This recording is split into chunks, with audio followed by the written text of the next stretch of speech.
God calls us to build habits for lasting happiness by uniting our will to His. Prudence is an essential virtue to help reach this goal.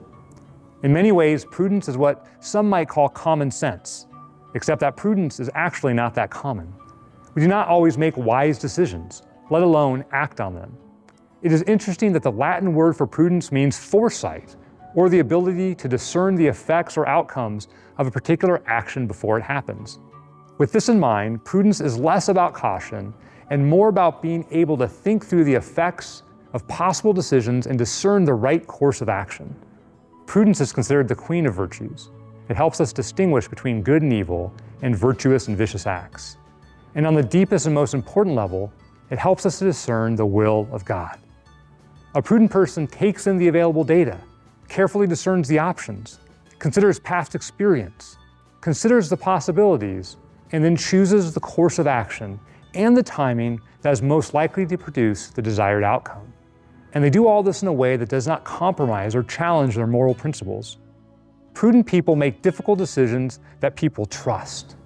They navigate through the challenging situations with grace and poise. Jesus proclaimed, "Blessed are the peacemakers, for they shall be sons of God." What is the connection between peacemaking and prudence?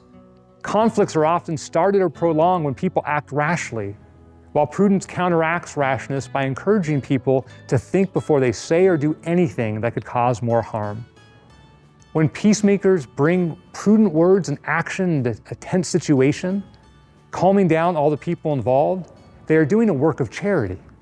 Beloved St. Pio stressed the important relationship between prudence and love when he said, "You must always have prudence and love. Prudence has the eyes, love has the legs." Love which has the legs would like to run to God, but its impulse to rush towards Him is blind, and it sometimes might stumble, if it were not guided by prudence which has the eyes. When prudence sees that love could become unbridled, it loans its eyes to love.